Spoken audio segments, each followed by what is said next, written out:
Allora, eccoci qua di nuovo in onda con voi, entriamo nello specifico e quindi parliamo del progetto, un progetto che è stato sviluppato, presentato, che cos'è? Sì, il progetto di cooperazione, come accennava il presidente Tognolo, Rural Emotion, mette insieme 6 GAL del Veneto, quindi da Antico Dogado, dove abbiamo presentato il progetto a Chioggia qualche giorno fa, i 2 GAL di Padova, il GAL Basso Vicentino, Basso Veronese, fino ad arrivare ad Asiago e poi decollare e andare con un GAL finlandese che con noi vivrà questa esperienza. Che cos'è? Far conoscere attraverso, diciamo così, delle icone, delle figure che sono Eccole state qua, le stiamo vedendo importanti per questo territorio. L'utilizzo è quello dello strumento del fumetto con questo personaggio che così girerà, vivrà i nostri territori offrendo le espressioni più importanti dal punto di vista della cultura e dei prodotti locali e quindi delle cose che possono essere interessanti per chiunque verrà in questo nostro territorio e quindi potrà visitarlo. Diceva bene il Presidente Tognolo, io lo riporto perché condivido la filosofia. Credo che sia la prima volta che in Veneto, non solo con questo progetto di cooperazione, ma in tutti i progetti di cooperazione abbiamo creato questa rete di collaborazione. Perché? Perché non è che si vende un prodotto o un'azienda, si vende probabilmente, si deve rendere fruibile un territorio, farlo conoscere. Io ringrazio tutti gli altri GAL che hanno voluto crederci in questo. Lo strumento del fumetto è uno strumento innovativo. Abbiamo pensato anche a altre cose innovative su cui si stanno lavorando. Lei pensi, 81 sono le persone che hanno partecipato al bando per individuare la persona che dovrà presentare, doveva presentare. Qui stiamo vedendo il Perfetto. percorso, no? Che può essere anche delineato. Quindi abbiamo già avuto un grande successo anche per l'attenzione che attorno a noi a livello di attenzione c'è stato su questa proposta. Poi avere un GAL della Finlandia ci aiuta, ma abbiamo visto anche loro entusiasti di Per questo gli scambi progetto. che si vengono a creare. Sì, direi che è importante, insomma. Importante, oggi siamo comunque in Europa e dobbiamo sempre di più. Nolenti o dolenti dobbiamo riuscire a trovare delle Ma io strade. direi dobbiamo prendere tutto ciò che è positivo e cambiare le cose negative, dobbiamo essere consapevoli di questo. Presidente.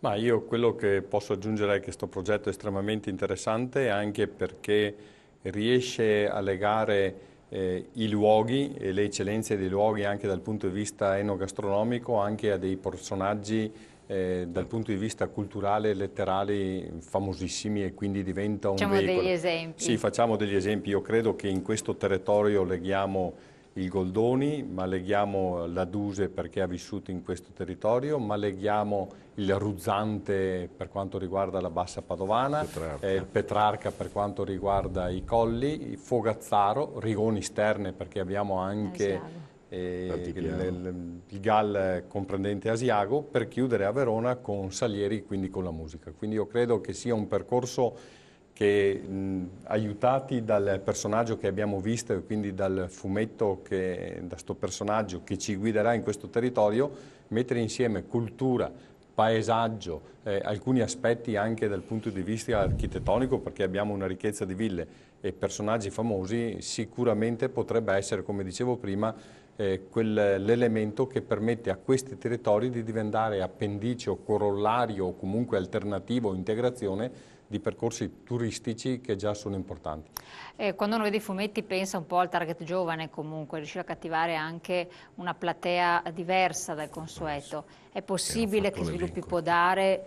Che cosa c'è dietro questo? Sì, c'è proprio appunto la necessità di intercettare il più possibile un target di turismo che abbia appunto la consapevolezza anche di entrare in una dimensione che non è appunto quella classica ma che è più articolata, quella il cosiddetto anche turismo alternativo, quindi i paesaggi, i luoghi, la cultura, per cui ecco gli studi che sono stati propedeutici a questo tipo di iniziativa hanno anche evidenziato che questo era il canale, diciamo così, da utilizzare. Insomma. Ma fruire in che termini questo territorio? Quindi come? Perché... Allora noi abbiamo delle ricchezze che vanno appunto dal patrimonio paesaggistico al patrimonio, diciamo così, enogastronomico, a tutto ciò che rende, diciamo, un determinato territorio, lo trasforma in attività culturale.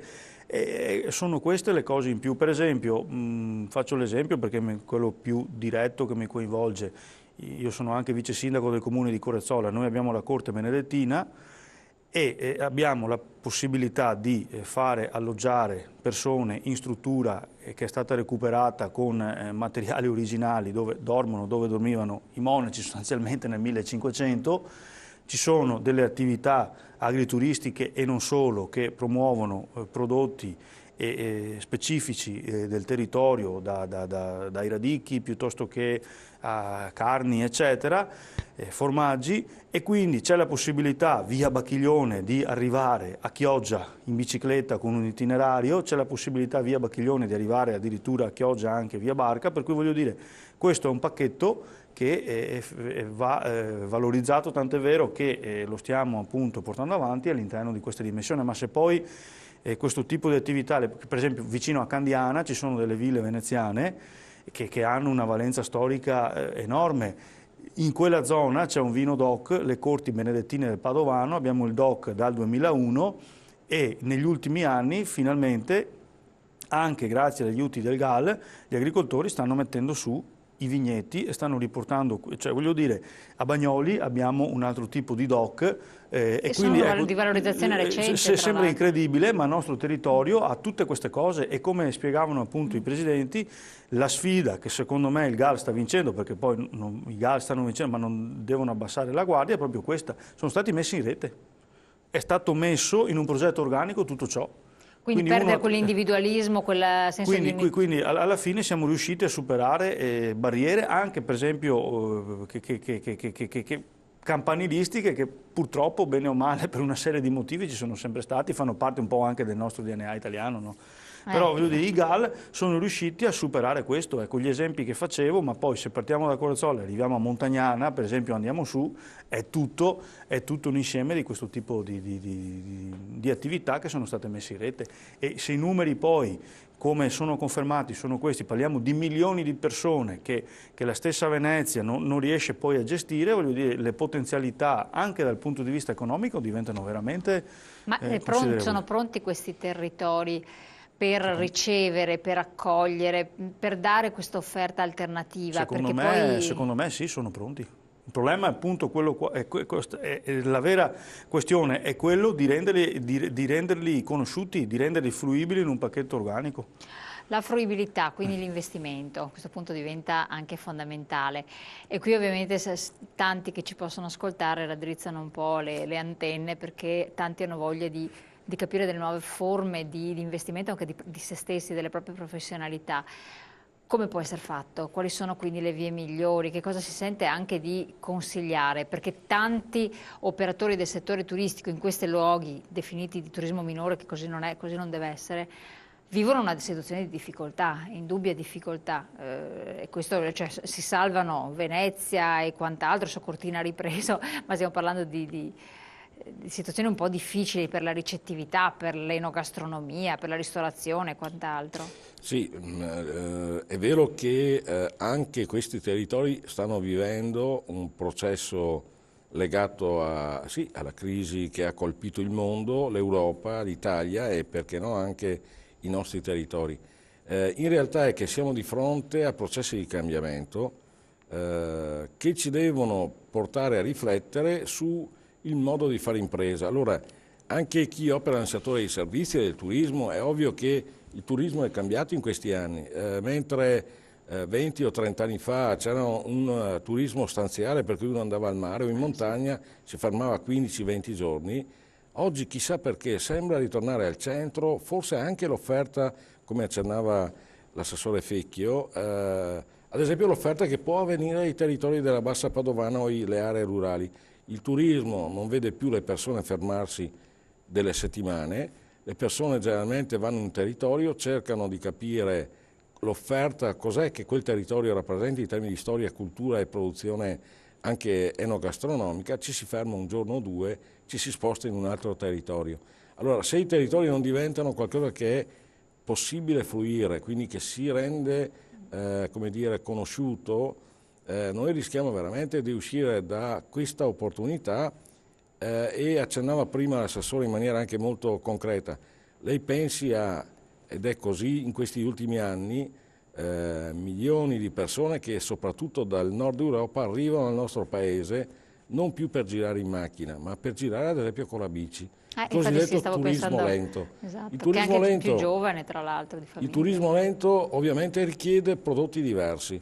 Allora io credo che anche gli operatori economici devono capire che probabilmente ogni tanto si dice che uno inizia un lavoro a 20 anni, non lo farà più fino a 70.